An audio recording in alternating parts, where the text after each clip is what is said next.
cómo nosotros podemos dar al Señor correctamente.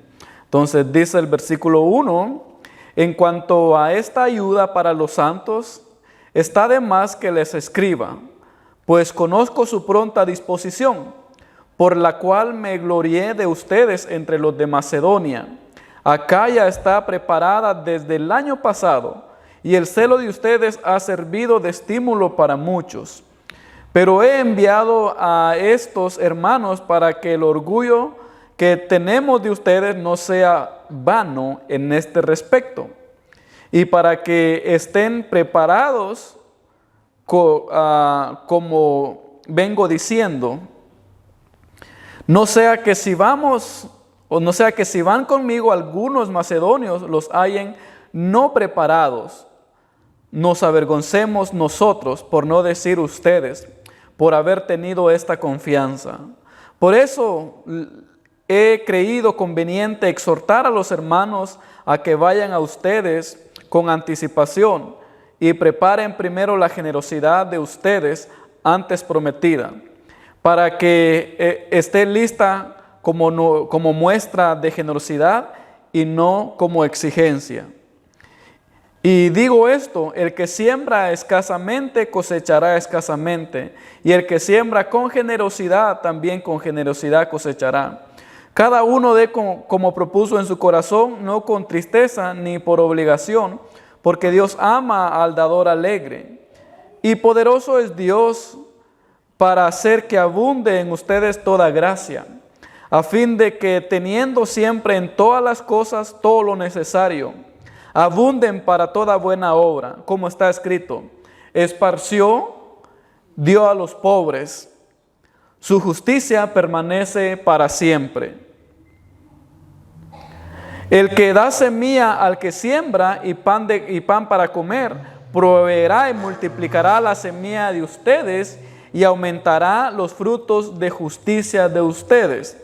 Esto para que sean enriquecidos en todo para toda liberalidad, la cual produce acciones de gracias a Dios por medio de nosotros, porque el ministrar este servicio sagrado no solamente suple lo que falta a los santos, sino que redunda en abundantes acciones de gracias. Al experimentar esta ayuda, ellos glorificarán a Dios por la obediencia que profesan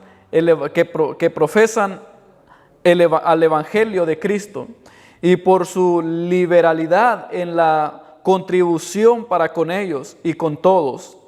Además, por sus oraciones a favor de ustedes, demuestran que los quieren a causa de la sobreabundante gracia de Dios en ustedes. Gracias a Dios por su don inefable. Entonces, ya la semana pasada ya resaltamos los versículos que nos llamaron mucho la atención. Ahora entonces ya vamos a entrar directamente y como hemos dicho al principio, el apóstol Pablo sigue hablando sobre la forma correcta de dar, porque los corintios querían dar, pero no habían entendido el propósito de dar. Entonces hay que entender el propósito de dar, no nada más de dar por querer dar o dar por como lo estaban haciendo los corintios. Entonces él dice el versículo 1, en cuanto a esta ayuda para los santos, está de más que les escriba. En otras palabras, ya no quiero dar más instrucciones porque ya les di unas instrucciones anteriormente y al parecer ya les había dado otras instrucciones. Entonces dice, le está de más que les escriba. Pues conozco su pronta disposición, por la cual me gloriaré de usted entre los macedonios. Acaya está preparada desde el año pasado, y el celo de ustedes ha servido de estímulo para muchos. Entonces, muchos puntos sobresalientes de la iglesia de Corintios encontramos aquí que nos van a ayudar a nosotros a poder entender cómo si nuestra ofrenda se convierta en esa gracia y en esa generosidad. Primero, la iglesia de Corintio sí quería dar. Vemos que ellos sí querían dar. De hecho, el apóstol Pablo dice, yo no tengo que decirles, den, hermanos corintios. No tengo que yo manipularlos para que den, o exhortarlos o hablarlos de cierta manera para que ustedes den. Porque dice, está de más, ustedes sí quieren dar, pero no han entendido el verdadero propósito de dar. Entonces la iglesia de Corintios sí quería ofrendar. Se moría por ofrendar. Entonces el problema es que no habían entendido el significado de dar. La iglesia de Corintios no había entendido el significado de dar. Entonces ese era el problema que tenía la iglesia. También querían dar porque tenían celos. La iglesia de Corintios tenían celos. Entonces querían dar por celos. En otras palabras, y era un celo, podemos decir nosotros, estos celos de los buenos, como cuando uno no quiere dejarse. Aquella persona hizo algo, yo también quiero hacer esto. Entonces, y ellos estaban celosos de esto. Y en cierta parte yo, pensando en la iglesia de Corintios, digo, ¿cómo se miraban ellos a través de Pablo? ¿Cómo pensaba que Pablo pensara de ellos? Porque ellos se sentían celosos cuando Pablo estaba en otras iglesias y los otros hermanos estaban recogiendo y Pablo estaba siendo bendecido por las otras iglesias. Entonces ellos estaban celosos. Yo imagino, o el cuadro que nos podemos imaginar aquí es de que la iglesia de Corinto está viendo cómo las otras iglesias le dan al apóstol Pablo y ellos no le habían dado nada. Entonces nosotros nos estamos dejando. Entonces tenían ese cierto celo y estaban dando por celos. Entonces también el celo que ellos tenían, yo veo una iglesia de Corinto bien mimada por el apóstol Pablo. Vemos en las cartas que entienden la palabra mimada, o así bien consentida, que se sentía como los niños consentidos que se sienten los favoritos para el apóstol Pablo. Creo que así se sentía la iglesia de Corintios. Entonces, más que Pablo había pasado mucho tiempo con ellos, entonces por eso estaban como cuando los niños están celosos por otros niños. Entonces a mí me recuerda a Hansel cuando anda en celos ahí peleando cosas. Entonces así me imagino la iglesia de Corinto queriendo pelear al apóstol Pablo. Entonces, y ese celo, es interesante que ese celo de ellos despertó el querer en otros. Ese celo que ellos tenían de que estaban celando al apóstol Pablo y las ofrendas que él estaba recibiendo, despertó también en Acaya, dice también, a Macedonia y Acaya, y me imagino que otras iglesias también despertó también ese querer. Miren, la iglesia de Corintios está preparándose para dar. Lleva un año queriendo dar, pero no da, pero por lo menos estaban haciendo bulla. Entonces otras iglesias ya se habían preparado. Entonces vemos que Acaya estaba preparada desde un año, tenía esa ofrenda ya preparada. Entonces la iglesia de Acaya ya había preparado su ofrenda hace un año. Entonces estaban listos solo para que la pasaran a recoger. El versículo 3 dice, pero he enviado a estos hermanos para que el orgullo que tenemos de ustedes no sea vano en este respecto, y para que estén preparados como vengo diciendo. Entonces Pablo sabía que ellos en verdad querían dar. Él lo sabía, él había entendido que ellos en verdad querían dar. Entonces ya no les quería agregar más a eso. Entonces también estaba Pablo orgulloso de ellos. En cierta manera también Pablo había colaborado en que ellos se sentían mimados, porque él sentía, y aquí les dice todavía que él se siente orgulloso de ellos, dice, para que el orgullo que tenemos de ustedes, dice, no sea vano. Imagino que el apóstol Pablo hablaba mucho de la iglesia de Corintio, compartía en las otras iglesias sobre los hermanos de Corintios. Entonces estaba orgulloso de ellos. Y el apóstol Pablo solo quería que ellos entendieran el significado de la ofrenda. Entonces era uno de los propósitos que Pablo quería, que la iglesia de Corintio entendieran el significado de la ofrenda, de ofrendar, y que se prepararan con anticipación. Entonces Pablo quiere que ellos se preparen con anticipación. Aquí nos va a mostrar en el versículo 4 por qué él quiere que se preparen con anticipación. El 4 dice, no sea que si van conmigo algunos macedonios y los hallen no preparados, nos avergoncemos nosotros por haber tenido esta confianza. En otras palabras, si algún hermano de la iglesia de Macedonia o de Acaya o de otra iglesia me acompaña y yo pasé aquí diciéndole, no, miren, los hermanos de Corintios están ganosos, ¿verdad? Del año pasado quieren dar y y los elevan mucho. Entonces él dice, y si van conmigo, si alguien se me pega, y llegamos y ve algo de lo cual yo no los he contado, todo lo contrario de lo cual yo les he contado. Entonces dice, no quiero pasar esa vergüenza, porque yo les dije que ustedes eran esto, y al llegar van a pensar que yo les mentí, que no era lo que yo les había compartido de ustedes. Entonces dice que si alguno va, no quiere que ellos se avergüencen, pero en realidad no quería. Pablo en sí no iba a quedar avergonzado, sino ellos eran los que iban a quedar avergonzados, y Pablo no quería que ellos quedaran avergonzados. Entonces podemos ver aquí que uno se prepara para no pasar vergüenza. Siempre, yo creo que también es una enseñanza práctica para nuestras vidas diarias. Prepararnos nos evita pasar vergüenza. Y eso es lo que el apóstol Pablo estaba diciendo a la iglesia de Corintios. Prepárense para que no me hagan pasar vergüenza, ni ustedes pasen vergüenza. Entonces, eso es bueno. Y en ofrendar también. A veces si uno no viene bien preparado, anda buscando cuál billete va a sacar, y a veces ahí está, y a veces pasa un poquito de vergüenza. Entonces, eso nos ayuda a nosotros ya venir a estar preparados. Nos evita vergüenza. Pablo confiaba en quienes eran ellos también. Pablo confiaba en quienes eran ellos. Primero, eran buenos hermanos, solo que desordenados por ignorancia. Los hermanos de Corintios eran muy buenos hermanos. La verdad es que eran muy buenos, tenían muchas cosas, tenían sus cositas por ahí, pero eran muy buenos creyentes. Eran muy espirituales, pero espirituales desordenados. Tenían el Espíritu Santo con ellos. No era de que el Espíritu Santo no estaba con ellos, los usaba el Espíritu Santo. Y en gran manera, como vimos la primera carta, los usaba el Señor. Entonces, estaban siendo usados por el Espíritu Santo, solo que eran un poquito desordenados por la ignorancia. Pero tenemos que recordar también de que la iglesia de Corinto es una de las primeras iglesias en el cristianismo. No tenían los libros de teología como nosotros tenemos cantidad de libros de teología. No tenían libros de disciplinas. No tenían nada, estaba todo de cero.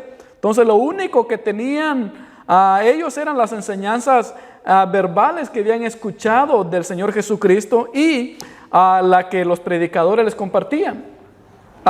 Y por eso pedían carta del apóstol Pablo, y estas cartas con el tiempo se convirtieron en los manuales del cristianismo, y ahora son manuales del cristianismo, pero antes no existía tal cosa. Entonces eran hermanos muy buenos, pero un poquito desordenados por su ignorancia.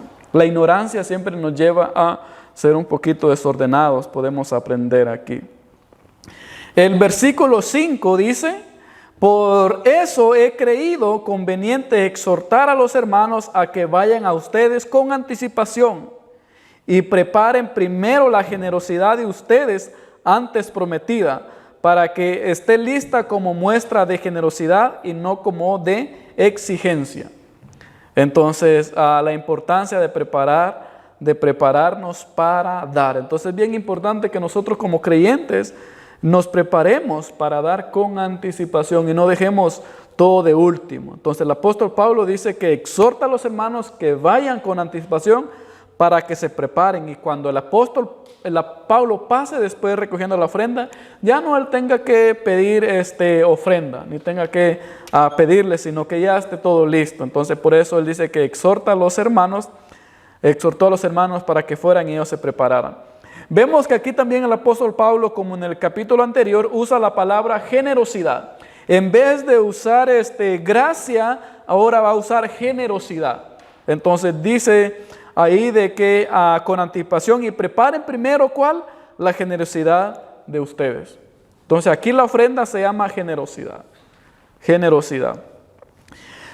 Si se promete, hay que darlo. Entonces vemos aquí también de que ellos habían prometido, ahora entonces tienen que darlo. Entonces si prometemos algo, hay que darlo. Y sobre todo al Señor, sobre todo al Señor. Hay un versículo en el Antiguo Testamento, están los libros de Moisés, no recuerdo dónde está, pero dice que si nosotros prometemos algo al Señor, no tardemos en cumplirlo, porque ciertamente Él nos demandará. Entonces Él nos demandará. Entonces toda promesa que se hace al Señor es necesario que la cumplamos. Y no solo monetariamente, sino cualquier otra promesa, porque si no dice que Él nos va a demandar. Entonces el apóstol Pablo dice, ustedes prometieron, ahora lo van a hacer. Entonces si prometemos, hay que hacerlo. Es muestra de nuestra generosidad con el pueblo. Entonces dar es muestra de nuestra generosidad con el pueblo. Entonces cada vez que yo estoy dando, yo me estoy mostrando generoso con el pueblo del Señor. Recuerden que las ofrendas en realidad damos nosotros como para el Señor, pero no son para el Señor, son para la obra del Señor. Muchos en las redes sociales van a andar diciendo, pues si Dios no necesita dinero. Claro que no, Dios no necesita dinero, Él no vive de dinero. Las ofrendas nosotros las pedimos como para Dios, pero son para el ministerio del Señor.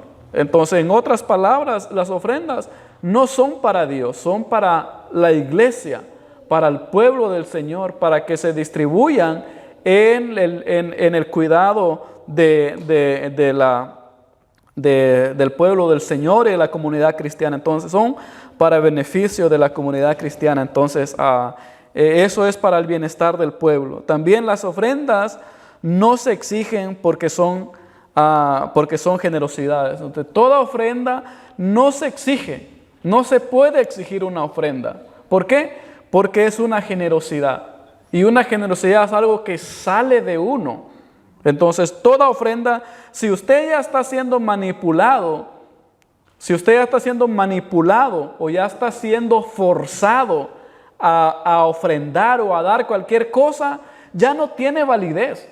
Pueda que funcione o ayude al propósito por cual la pidieron, pero ya no se dio con esa gracia, con esa generosidad.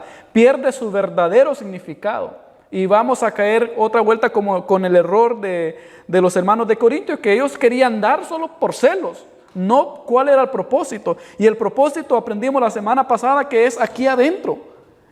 Dar tiene que ver con nosotros, que sale de aquí adentro. Entonces, cuando toda cosa que se hace forzada o que se hace manipulada deja de ser una generosidad, porque toda la generosidad se hace de adentro del corazón. Entonces deja de hacer generosidad. Entonces si por ahí nos fuerzan a dar, tal vez lo logren hacer, pero ya no pierde el significado, pierde su bendición o pierde su verdadero propósito.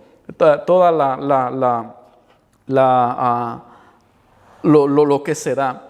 Entonces ahora vamos a entrar al versículo 5. No sé si tienen algún comentario, alguna pregunta antes de que entremos al versículo 5, que es otra enseñanza del apóstol Pablo sobre la ofrenda. ¿Estamos bien? ¿Estamos bien hasta allá? ¿Muy bien? ¿No se me han dormido? Entonces el versículo 6. Ahora quiero hacer una pausa aquí. Yo no predico sobre el diezmo y ustedes no me van a oír predicar sobre el diezmo. Yo creo de que el diezmo en el Antiguo Testamento ya no tiene un significado como lo tenían en el Antiguo Testamento. Entonces ustedes nunca me van a escuchar a mí predicando sobre diezmo. Entonces, porque yo creo que al Señor ya no tenemos que darle el 10%. Tenemos que darle todo lo que le podemos dar. Si le pueden dar 20, 40, 50 y si pueden todo. Entonces no me van a escuchar a mí a pedir diezmo. Sin embargo, usted puede dar diezmo y aún más, porque el Señor se entregó completamente. Y algo que tenemos que entender sobre los diezmos es de que ¿por qué yo no creo en los diezmos ahora? Porque los diezmos en el Antiguo Testamento tenían un propósito primordial, que era para sostener el palacio del rey y todos los sacerdotes que vivían en el templo.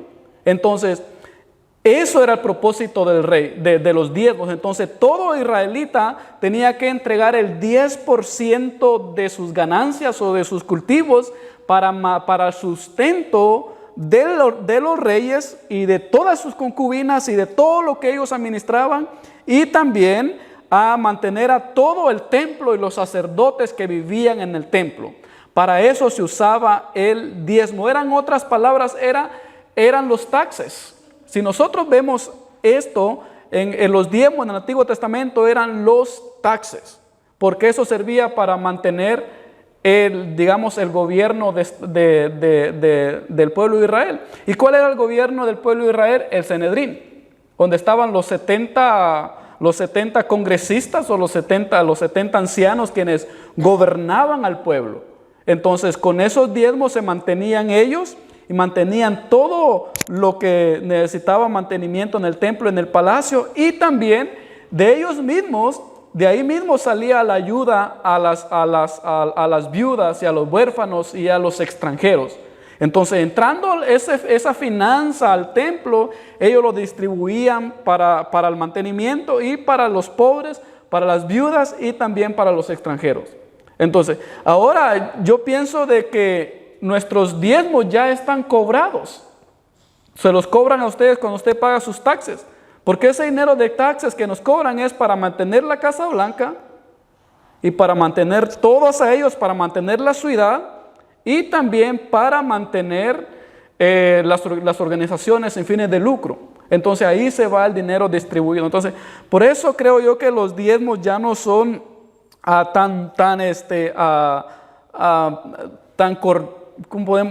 podemos decir, tan aplicables al Nuevo Testamento, porque ahora ya cumplen otras funciones. Creo que si nosotros no diéramos nuestros impuestos, sí deberíamos de dar los diezmos. ¿Por qué? Porque necesitamos mantener lo que el gobierno hace ahora, mantener todas las organizaciones de fin de lucro y la Casa Blanca y todo el gobierno. Entonces ahí se van los diezmos. Entonces ahora la iglesia ya no hace esa función. La iglesia se encarga completamente en lo que es el área espiritual. Sin embargo, si alguien quiere dar sus diezmos, lo puede dar aquí en la iglesia, pero no los exigimos y no los pedimos. Pero si alguien lo quiere dar, son bienvenidos. Entonces, como yo les dije, nosotros podemos dar al Señor lo más que podemos, lo que es necesario.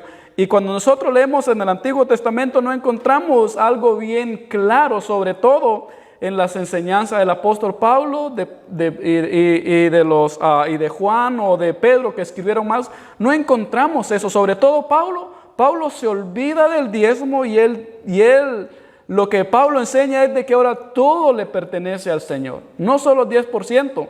Si el Señor me pide a mí el 90%, se lo debo de dar.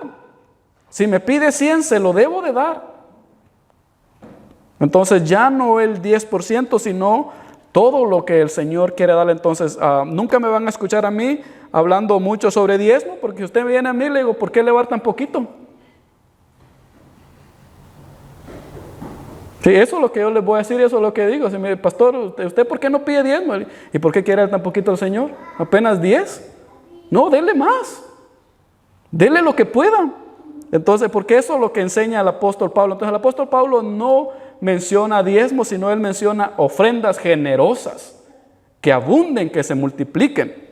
Entonces, con eso en vista vamos a entrar, pero sin embargo yo les digo, todo lo que yo enseño aquí, ustedes tienen que agarrarlo, razonarlo y de ahí tomar sus propias posturas, sus propias creencias, y ustedes son libres de pensar y de decidir. Pero eso es lo que yo enseño, de acuerdo a lo que enseño. Yo soy muy se llama muy paulista, que estoy muy pegado a las enseñanzas del apóstol Pablo. Entonces el apóstol Pablo va a enseñar ahora la forma de dar. Entonces continúa el versículo 6. Volvemos entonces al versículo 6, ¿alcanzan a ver ahí?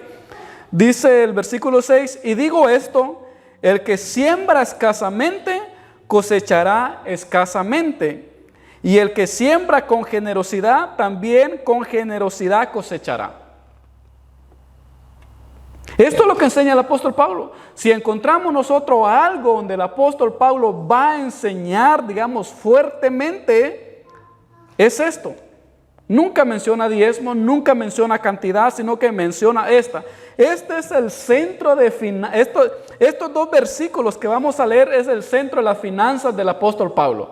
Si usted quiere referencia a lo que piensa el apóstol Pablo de cómo dar al Señor, es esto. Este es el centro de la enseñanza. Y yo pudiera decir del Nuevo Testamento. Entonces él dice, y digo esto es lo que yo digo, esto es lo que yo creo, esto es lo que yo sostengo, dice el apóstol Pablo. Y digo esto, el que siembra escasamente, cosechará escasamente. Y el que siembra con generosidad, también con generosidad cosechará. Entonces, la ley que vemos aquí, el versículo 6, la primera ley natural de la siembra y la cosecha. Entonces, el apóstol Pablo empieza con la ley de la siembra, de la cosecha. Entonces, es una ley natural de siembra y cosecha. Entonces, se siembra de acuerdo a lo que se quiere cosechar. Ahí empieza el apóstol Pablo.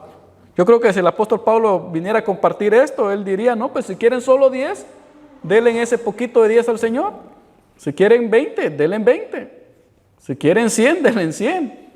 Entonces, eso es lo que el apóstol Pablo viniera a enseñar, creo yo. Entonces dice, lo que aprendemos aquí, se siembra de acuerdo a lo que se quiere cosechar. Y aquí es donde yo digo, si usted quiere seguir diezmando, está bien.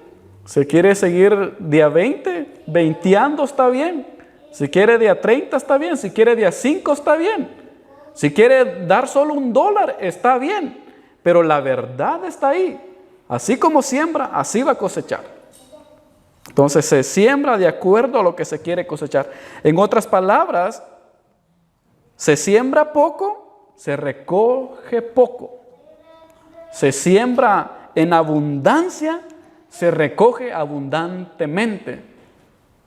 No siembra nada, no espere cosechar nada, a menos que quiera ir a robar a otro huerto.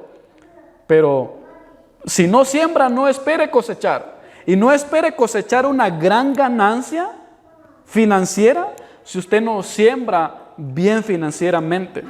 Y esta ley natural es para todo, no solo para las finanzas. Usted siembra generosidad, cosecha generosidad de las personas. Siembra amor y cosecha amor de las personas. Siembra, ¿qué podemos decir? Favores. Usted va a recibir favores. Y esta ley es para todo. Lo que usted siembra, eso cosecha. Entonces, y cuenta cualquier cosa que usted quiera aplicar, es una ley natural, que la vemos, esta sí la vemos en todo el Antiguo y Nuevo Testamento. El que siembra cosecha, el que da recibe, el que no da no recibe, el que no siembra solo ve cosechar. Entonces, se siembra lo que se quiere cosechar. Esa es la verdad, se siembra lo que se quiere. En otras palabras también, usted siembra lo que quiere cosechar en las personas. Si nos salimos un poquito de la finanza, lo que yo quiera cosechar en las personas es lo que yo siembro. Lo que usted quiere de resultado en las personas, eso es lo que siembra en ellos. Si usted siembra cualquier otra cosa, usted va a recibir cualquier otra cosa. Entonces yo por eso siempre aconsejo a las parejas o quien me lo pide, le digo, cuando vienen con queja, le digo, haga todo lo contrario. Y la ley de la cosecha va a hacer que produzca.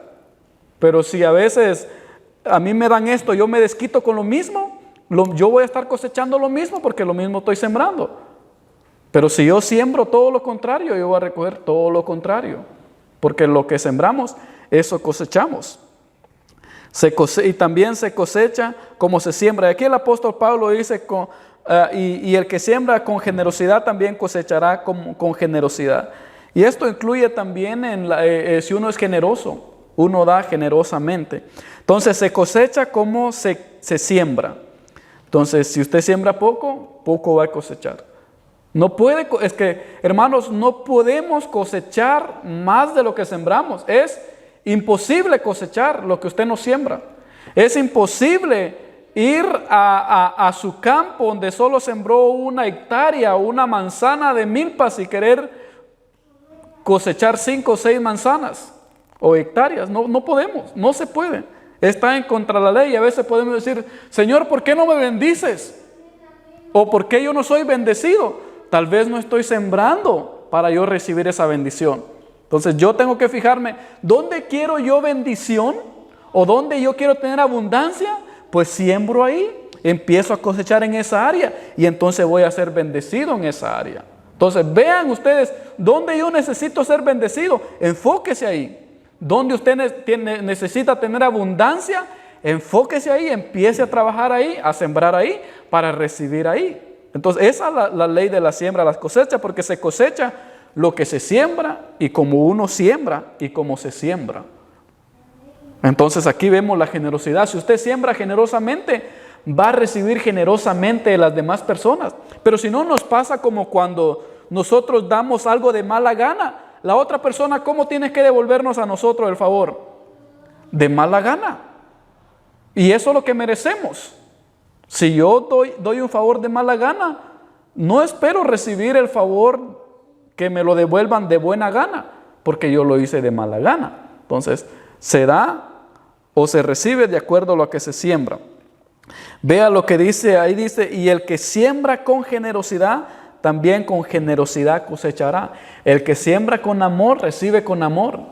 El que siembra de buena manera o de buena gana o con respeto va a recibir. Quien no, pues no se puede, porque es una ley de la cosecha. Entonces, el que siembra con generosidad, también con generosidad cosechará. ¿Qué es la palabra generosidad? A ver, no vean a la pantalla, pero ¿qué es la palabra? ¿Qué piensa usted cuando escucha? El apóstol Pablo en este versículo va a usar, el capítulo pasado usó mucho gracia. Y en este capítulo va a usar mucho la palabra generosidad. ¿Qué es para ustedes generosidad? Sí, es dadivoso, benevolente, da sin esperar, no egoísta, generoso, dador abundante. Eso más o menos es una descripción de la palabra generosidad. Y eso es lo que dice el apóstol Pablo, den generosamente. En otros ejemplos de generosidad es que doy en abundancia. Otro ejemplo de la generosidad es que no tengo límite, reboso, tengo demasiado, estoy tan generoso. Entonces, eso otro ejemplo práctico de generosidad, que no tengo límite, que doy todo lo que tengo, porque soy generoso. Y mi generosidad no me permite no dar, porque está dentro de mí la generosidad. Entonces eso es lo que el apóstol Pablo enseña aquí. El versículo 7 dice el apóstol Pablo, cada uno dé como propuso en su corazón, no con tristeza ni por obligación, porque Dios ama al dador alegre. Note el otro versículo 7, que cada uno dé como propuso en su corazón, no con tristeza ni por obligación, porque Dios ama al dador alegre. Entonces la forma correcta de dar es esta, no hay otra. Número uno propone en su corazón cuánto dar. Yo soy el que propongo, porque el generoso soy yo, porque el que tiene la generosidad soy yo. No me dicen a mí cuánto tengo que dar, no me piden a mí cuánto tengo que dar, no me dicen la cantidad cuánto tengo que dar, porque dar depende de mí. Yo soy el que voy a dar. Entonces, por eso el apóstol Pablo dice, cada uno dé como él propuso en su corazón, no como el otro le diga. Yo soy el que propongo. Entonces, cada uno propone en su corazón cuánto dar. Y usted decide. Yo puedo decir, cuando yo veo $1, pienso dos cosas la gente. O no es generoso, necesita crecer en generosidad, o está bien pobre, o no sé, y si está bien pobre necesita empezar a sembrar ahí. Entonces, porque usted va a dar de acuerdo a lo que tiene en su corazón. Entonces va a dar de acuerdo a lo que tenga en su corazón. Si usted es generoso, va a dar generosamente. Si usted es envidioso, va a dar envidiosamente. Si usted es tacaño, va a dar tacañamente. No sé cómo dicen en Venezuela los tacaños, que son bien codos, no sé cómo que. Tacaños, sí.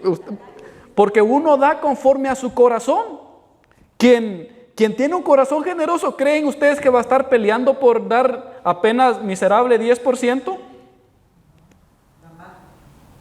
Da más. Quien tiene un corazón dadivoso, ¿creen ustedes que va a estar preguntando? Él mismo va a decir, yo quiero dar esto, porque es generoso, da. Entonces, el principio es que cada uno dé como propuso en su corazón. Pero quien ve ese principio es nuestro corazón. Depende de nuestro corazón. ¿Cuánto dar? ¿Cuánto no? Entonces, si no tengo un corazón dadivoso, no puedo dar dadivosamente. Siempre voy a estar cuestionando. Siempre. ¿Por qué? Porque mi corazón no lo permite. Una persona que tiene un corazón cerrado, no dadivoso, un corazón malo, un corazón con muchas cosas, no va a poder dar. O dice Jesucristo, cuando está nuestro tesoro, ahí está nuestro corazón. Si nuestro corazón está en el dinero, en el amor al dinero, no vamos a dar nada. ¿Por qué? Porque nuestro corazón está ahí. Entonces, la primera ley, ¿cómo tengo que dar? Como yo propongo. Yo soy el que decido cuánto dar. Y doy de acuerdo a lo que cómo está en mi corazón. Número 2, entonces, la forma correcta de dar, no se da con tristeza. Nunca se da con tristeza. Y yo estuve batallando, no solo ahora, sino otros días anteriores. ¿Por qué el apóstol Pablo dice, no den con tristeza? Porque la palabra en el original ahí es duelo. La palabra que el apóstol traduce como tristeza es lupes. Lupes, que en inglés la usan como grief. Cuando alguien está enlutado porque está guardando luto porque perdió un familiar. Y hay otras palabras, pero el apóstol Pablo usa esta. Es como cuando a nosotros estamos haciéndole duelo a un familiar y un familiar muy cercano. Y estamos lamentándonos, estamos que no entramos en razón porque acabamos de perder algo importante para nosotros. Y entonces el apóstol Pablo dice, no den con duelo, con luto. Entonces la palabra ahí, lupes, quiere decir duelo, tristeza, dolor, arrepentimiento de pérdida. Entonces, ¿cómo nosotros podemos interpretar por qué el apóstol escribe no den con luto o con duelo? ¿Cómo podemos interpretar eso que el apóstol Pablo dice? No den con tristeza. La palabra está ahí, desprende, que nosotros desprendemos algo y nos duele y nos arrepentimos. No lo hubiera dado. ¿Qué tal si esto o qué tal si el otro? Entonces lo que pudiera yo interpretar de lo que el apóstol Pablo está diciendo aquí es de que cuando nosotros damos pero con esa tristeza de que perdimos algo que teníamos, ya perdí estos, ya no tengo esto. Entonces lo hacemos con arrepentimiento, con lamento, con dolor. Entonces el apóstol Pablo dice, si van a estar lamentándose por qué dieron, si van a estar preocupados por lo que dieron, mejor no lo den. Entonces cuando nosotros damos, lo dimos, ya se fue. Si quien lo recibió va a hacer mal uso de ese dinero, yo ya no tengo ningún problema, porque yo ya lo di.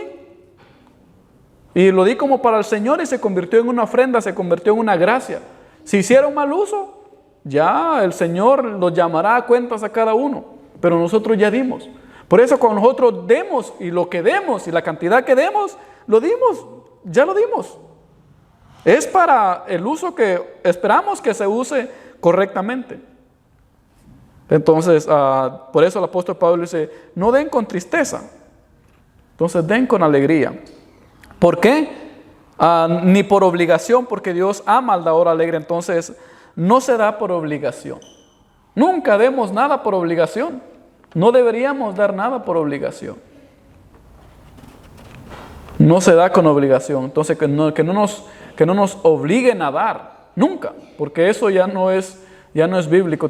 Porque tiene que salir de aquí con nosotros. Tenemos que darlo en agradecimiento. No estamos obligados a dar. Nadie es obligado a dar. Lo damos de aquí adentro por generosidad. Entonces el apóstol Pablo dice que no demos por obligación, porque Dios ama al que da gozosamente. Yo cambié la palabra ahí, en vez de alegre, gozosamente, porque la traducción más inclina es una traducción larga, tal vez por eso no la usaron, no la usan algunas traducciones, pero es gozosamente. Pero es más, es yo dando en gozo o dando en alegría. Ahí más o menos se quiere entender Dios ama al que da gozosamente. Y Dios, es como que Dios se complace viendo al que da con gozo, pero la palabra aquí, yo escribí gozosamente, pero no hay, es como que yo esté en celebración porque estoy dando. Lo que el apóstol Pablo dice aquí es que demos con alegría, que nosotros nos sintamos afortunados, gozosos de que estamos dando. Entonces la palabra alegre y es que yo me estoy gozando, es que estoy celebrando, es como que yo estoy aventando cohetes porque digo, wow, estoy dando. Entonces a eso es lo que quiere el apóstol Pablo decir, que demos con alegría, pero no con alegría de que estoy contento, sino en celebración. Y yo estaba viendo un video que salió hace como 15 o 14 años, video de alguien que ofrenda.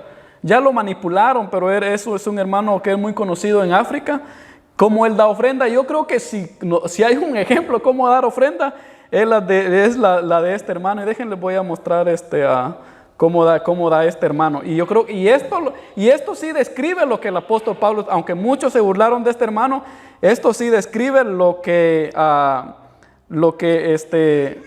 el apóstol Pablo enseña.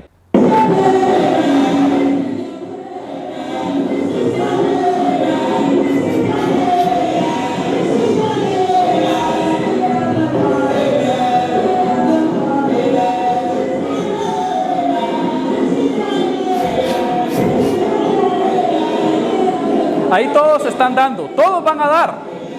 Y así hacen en África. Todos llevan su sobre para dar.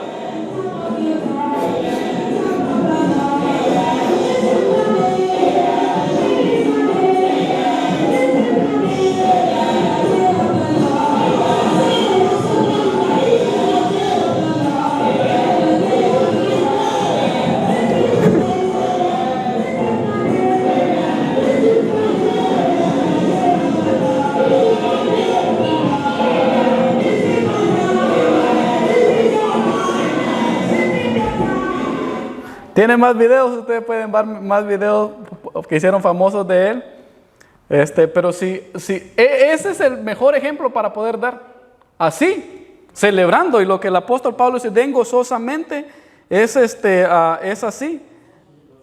Gozosos, la palabra en inglés la traducen como las cachiporristas, que están así celebrando, así animando.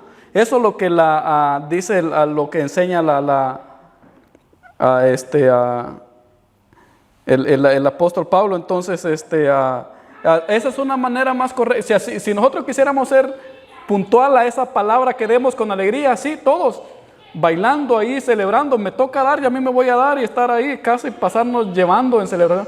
Esa fuera, digamos, el ejemplo más correcto. Entonces, si usted quiere ver cómo se le da al Señor, así como ese hermano que da al Señor. Claro, él exagera un poquito ahí, pero eso es lo que, esa es la exageración que el apóstol Pablo dice, y yo amo a los que dan así.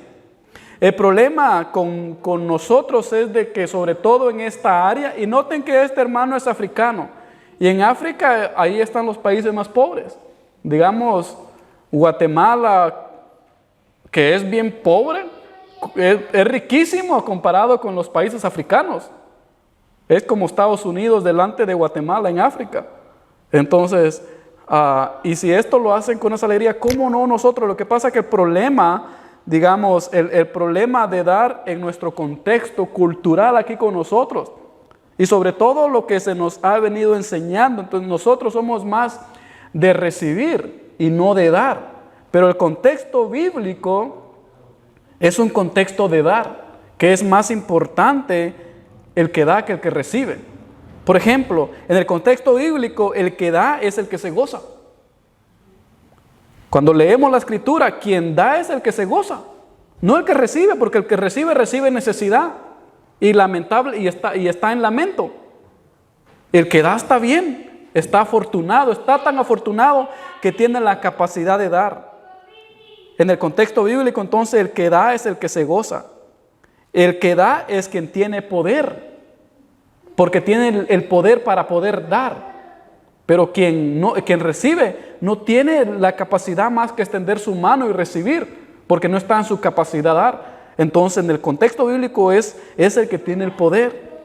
El que da es el afortunado en el contexto bíblico. Nosotros en nuestro contexto es diferente, porque Estados Unidos nos manipuló y Estados Unidos nos dio para someternos y para que no pensáramos de otra manera. Y por eso nos agarramos nosotros de alguna otra manera, siempre nos afectó. Y vimos la Biblia o vemos la religión o vemos el cristianismo de esa manera, que Dios siempre tiene que estar dándonos. Y Dios está obligado a darnos. Y claro, Dios es responsable de darnos. Pero nosotros yo le echo la culpa a los predicadores evangelistas de los 80s y 90s, que predicaban prometiéndole a toda la gente, Dios es la respuesta. Predicó 3 campañas y ahí se apareció. Los hermanos siguieron con su problema. Él se fue y nos enseñaron que Dios es la respuesta para todos. Pero en el contexto bíblico no lo vemos así. Contexto bíblico, quien da es una cultura de dar. Pero lo que nosotros nos enseñaron los predicadores de los 80 y 90 es de que Dios soluciona todos nuestros problemas. Dios siempre tiene que darnos, y Dios nos va a dar, y Él nos va a dar, y Dios te va a bendecir, y Dios te va a bendecir, y Él te va a dar, y Él te va a dar. Y eso es lo que aprendimos nosotros. Inconscientemente llevamos eso. Por eso mucha gente está como está así, por 2 razones. Primero, muchos porque están decepcionados porque Dios no les dio o no les cumplió cualquier capricho o cualquier otra cosa, y están decepcionados o enojados porque Dios no les cumplió. Otros se malacostumbraron que Dios siempre está obligado a darles, y si Él no me da, como muchos decían, no te dio porque estás en pecado. Y no, mucha gente necesariamente no era que estaba en pecado, simplemente el evangelio que nos dieron fue así. Entonces, o otros decían, la otra excusa que daban los predicadores es de que no, Dios no te dio porque te faltó fe. No, mucha gente tiene una gran fe, pero no, simplemente nos malacostumbraron. Pero el contexto bíblico, afortunado es el que da. Por eso, vea lo que dice Hechos 20:35, dice, en todo les demostramos que trabajando así es necesario apoyar a los débiles y de tener presente las palabras del Señor Jesús, que dijo, más bienaventurado es dar que recibir. Ese era el contexto bíblico, que es bienaventurado dar que recibir, porque solo recibe el que está mal económicamente o en posición no buena. Y yo prefiero siempre dar que ser el que recibo, porque si yo soy el que recibo, enseña que no estoy bien. Y el contexto bíblico es bienaventurado, es dar que recibir. Hay uno de los mitos del contexto histórico bíblico que vemos en ellos, y también de las leyendas o de los mitos egipcios, es que en los egipcios el poder dar era un privilegio solo de los dioses. El poder dar era un privilegio solo de los dioses. Por eso, en la cultura faraónica, las mujeres eran más valiosas que los hombres, porque solo ellas podían dar vida. Ellas eran las del pelo largo, los hombres rapados. Y quien lograra hacer algo grandioso podía usar el pelo largo. Por eso usted ve las películas o más o menos las mitologías egipcias, es eso. Las del pelo largo, las mujeres, los hombres rapados. No podían tener pelo largo porque solo era digno para las que daban vida. Entonces, esa era una cultura no solo egipcia, sino en todo el Medio Oriente en el tiempo bíblico. Dar, porque dar, y yo les enseñé los versículos anteriores, que cuando nosotros damos, estamos haciendo la función de Dios, porque Dios es el único que tiene poder para crear, para dar, para sustentar, y cuando usted sustenta, cuando usted da, está dejándose usar por Dios, y Dios está sustentando a través de usted a alguien. Entonces, ese es el contexto entonces a bíblico, que es mejor dar que recibir. Y cuando nosotros entendemos eso, no nos preocupa dar. No andamos peleándonos como muchos se pelean, y los que más pelean son los que menos dan. Usted siempre ve en las redes sociales gente peleándose, pero son los que menos dan. El versículo 8, ¿estamos bien hasta aquí? ¿Comentarios? ¿Estamos ok? Versículo 8. Dice el versículo 8, y poderoso es Dios para hacer que abunde en ustedes toda gracia, a fin de que teniendo siempre en todas las cosas todo lo necesario, abunden para toda buena obra, como está escrito, esparció, dio a los pobres, su justicia permanece para siempre. Entonces Dios desea que abundemos en gracia. El apóstol Pablo vuelve a usar la palabra caris, porque quiere entreusar la bondad del Señor. Entonces Dios desea que abundemos en gracia, que tengamos siempre para poder dar. Eso es lo que Dios desea. Por eso es poderoso Dios para hacer que abunden ustedes. Y nosotros como creyentes de las Escrituras, si nosotros le pedimos a Dios o deseamos tener, es también para ayudar a los demás, para bendecir a los demás. Ese es el propósito que el apóstol Pablo enseña aquí. Dios es justo y dará a los necesitados siempre. Dios es justo y dará a los necesitados siempre.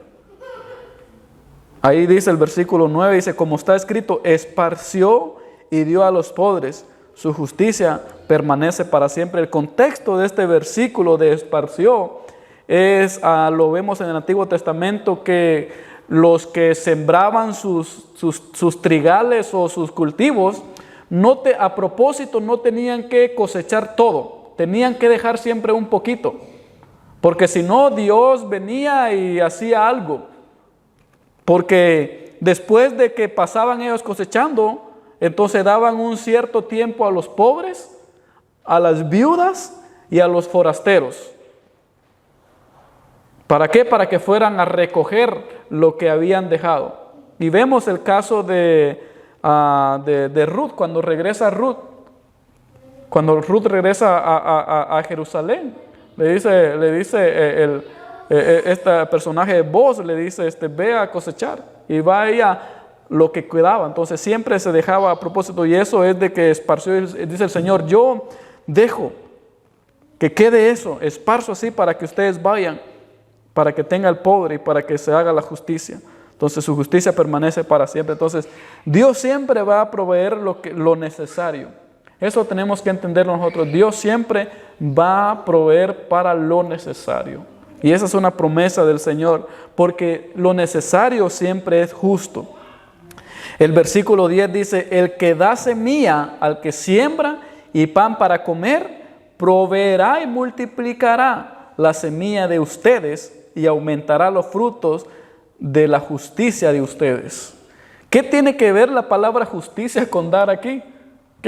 ¿Cuál es el propósito de poner aquí el apóstol Pablo justicia dentro de esto? Dios es quien provee todo. El que pone la semilla y también el fruto. En otras palabras, hermanos, Dios es el dador de todo, como dice el salmista David, de lo que Él, ¿qué puedo darle yo al Señor? No tengo nada. Todo lo que yo tengo es de Él. Y si nosotros habláramos literalmente, todo lo que está aquí en la tierra le pertenece al Creador. Nosotros nos vamos y dejamos todo. Los millones, lo que hacemos, todo se queda. No nos llevamos nada, entonces damos de lo que está aquí. Damos, por eso el salmista dice, Señor, no tengo nada que darte, de lo tuyo te doy. Entonces, volviendo a la pregunta del diezmo, ¿le pertenece el diezmo al Señor? No, no le pertenece el diezmo al Señor, le pertenece 100%, todo. Si viene con la pregunta, ¿al Señor le pertenecen los diezmos? Le digo, ¿por qué tan miserables con Dios? ¿Por qué solo 10 le pertenece todo?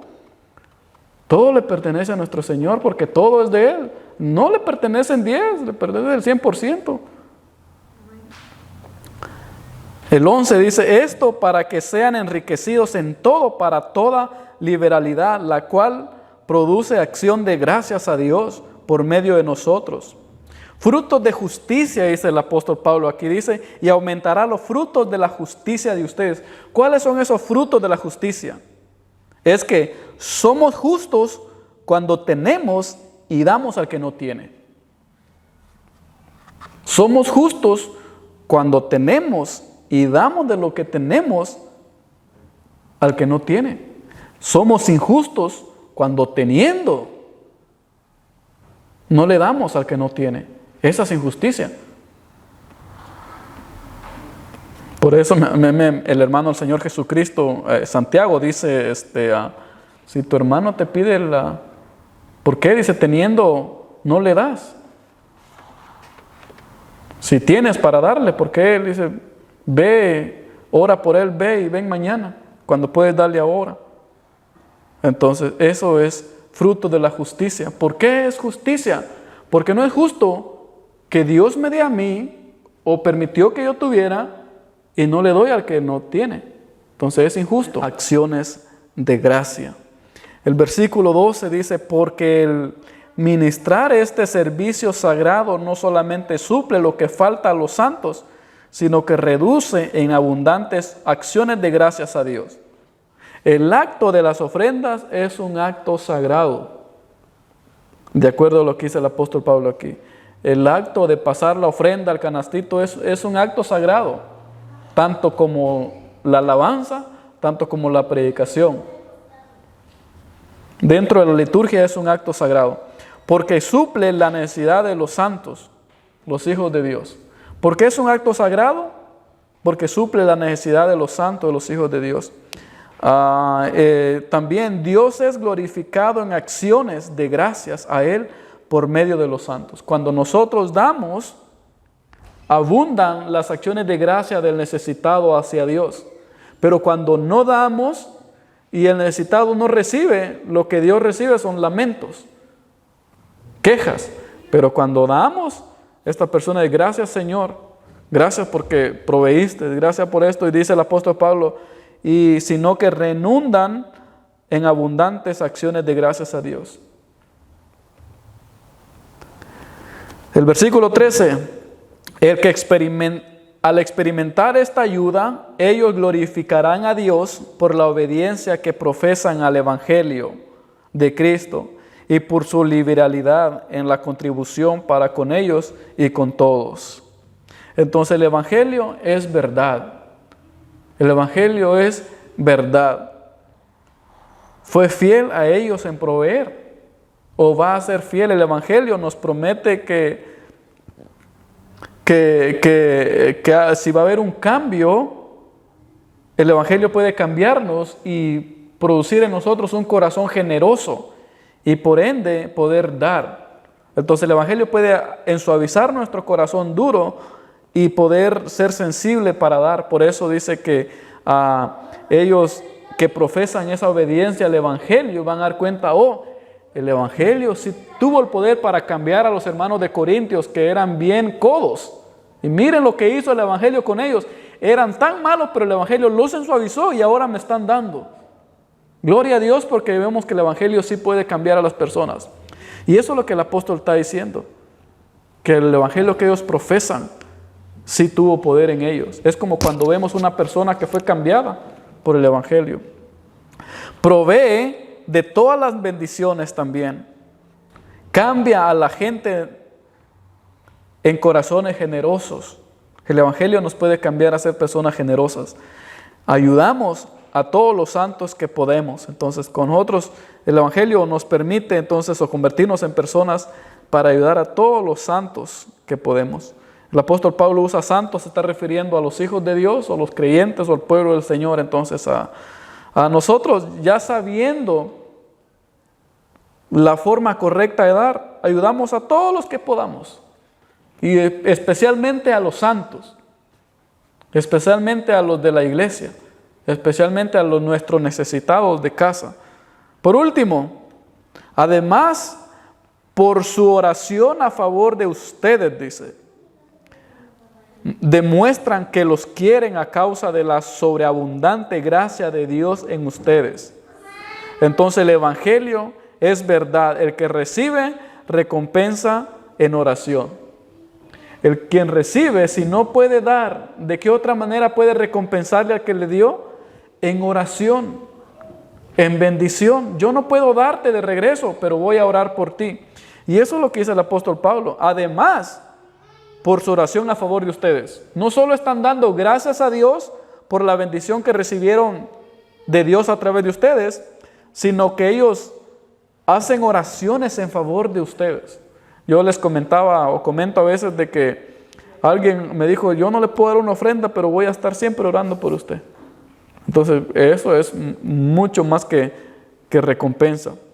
Cuando damos, hace que nazca amor en la otra persona. Esta es otra ley también. Dice que demuestran que los quieren a causa de la sobreabundante gracia de Dios en ustedes. Dice la iglesia de Israel, de Jerusalén, que estaba pasando escasez, los quieren a ustedes. ¿Qué hizo que la iglesia quisiera a la iglesia pagana de Corintos? Que los judíos, los hermanos judíos de Jerusalén, quisieran a los hermanos que no querían antes, que tuvieron problemas con Pablo y Pedro porque eran gentiles. ¿Qué hicieron que los quisieran? Estas dádivas. Y en Hechos yo enseñé de que el apóstol Pablo llevó esto como un acto de reconciliación. La iglesia de Jerusalén, que se sentía judía, y la iglesia de alrededor que no eran judíos. Entonces va esta ofrenda y es el acto de reconciliación. Y ahora la iglesia que se creía mucho que era la mejor, que eran los judíos del pueblo de Dios, ahora todos los paganos, los romanos, los griegos, los que sacrificaban a los ídolos, que hacían esto, que hacían el otro, ahora dice que esa ofrenda hizo que naciera amor en Israel. Y los queremos, ya queremos a los demás hermanos que no son judíos, y nace amor de ellos hacia ellos. ¿Qué logró eso? Las ofrendas generosas que dieron. Entonces, cuando nosotros damos, eso que se da, crea un amor en la otra persona, y la otra persona empieza a sentir amor, bondad y muchas cosas por quien da. Y dice que la iglesia de Corintios dio gracias a Dios, después oró a favor de los hermanos y después empezó a sentir ese querer, la palabra ahí querer es la palabra filos o fileos. Creo que José enseñó una vez sobre el amor fileos. Entonces, ese amor de hermano, eso que te quiero como hermanos, ahora somos hermanos. Entonces ahí dice que los demuestran que los quieren a ustedes, que sienten ese amor fileo por ustedes. La misericordia de Dios nunca puede ser cambiada por nada. Entonces el versículo 15, el apóstol Pablo termina la enseñanza sobre dar, diciendo gracias a Dios por su don inefable. En otras palabras, la misericordia de Dios nunca puede ser cambiada por nada. Nada. Si da poco o da mucho, Dios no cambia. Dios no cambia. De igual manera nosotros también, nosotros que ya amamos a Dios, así debe ser nuestra misericordia con los santos. No debe de cambiar, debe mantenerse, porque Dios, su misericordia no cambia. A mí me encanta lo que dice el proverbista, que cada día se renuevan sus misericordias, cada día nacen de nuevo. Y me encanta lo que dice el profeta Jeremías también, cuando habla de la misericordia del Señor, que dice que con amor eterno yo te he amado y por lo tanto te prolongué mi misericordia. Y la palabra prolongar es, no la podemos ver aún determina, se las adelanté, ya está adelantada. Y entonces pero el apóstol Pablo dice, gracias a Dios porque Él no cambia. Su don es, y la palabra don es misericordia o gracia, su misericordia no cambia. Y así debemos ser nosotros. Por último, notas extras. De todo lo que aprendimos de estos dos versículos de finanzas, que son los más abundantes del Nuevo Testamento, damos de acuerdo a nuestra capacidad. ¿Cuándo lo aprendimos? La semana pasada. Damos de acuerdo a nuestra capacidad. Usted no puede dar lo que no tiene. Da lo que tiene. Y no da para tener, sino porque tiene usted. Cuando alguien venga y le diga, dé porque el Señor le va a dar. No, la Biblia ahí me enseña que yo debo dar porque tengo. Y eso se convierte en siembra. Y claro que después sí va a dar frutos porque sembré. Pero yo no voy con ese pensamiento, voy a dar para que el Señor me dé. No, yo doy porque mi corazón da. Si me da, está bien. Si no me da, no hay problema. Yo sé que la ley de la siembra y la cosecha me va a dar resultados. Pero yo no voy con eso porque mucha gente da a esperar recibir. Y nosotros nunca debemos dar al Señor esperando recibir. Porque ya no es un amor ágape como Él da. Él nos da esperando que no le demos. No damos para recibir, sino porque hay generosidad en nuestros corazones. Por eso damos. Porque hay generosidad en nuestros corazones. Tenemos que dar con gozo también. Tenemos que preparar nuestra ofrenda con anticipación, como hemos aprendido. No, el domingo ya no tenemos que estar pensando cuánto yo le voy a dar, ni dónde está mi ofrenda, no, ya la tengo que traer lista y como el hermano ahí celebrando que voy a dar. Cosechamos de acuerdo a lo que sembramos. ¿Quieres seguir dando lo que da? Está bien. ¿Quieres seguir con apenas 10? Está bien. Todo lo que tenemos le pertenece a Dios. Todo. Todo. No debemos de dar el 10.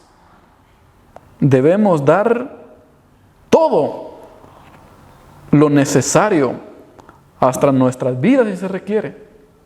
Eso es lo que pienso de los diezmos. No debemos darle una miseria al Señor. Debemos de darle todo lo necesario. Todo lo necesario. ¿A qué me refiero yo con darle todo lo necesario? Que cuando haya necesidad, doy de acuerdo a la necesidad. Si ahora necesito dar aquí tanto, doy eso tanto. Si aquí necesito dar esto ahora, pues esto ahora. Porque es de acuerdo a la ocasión, a la necesidad.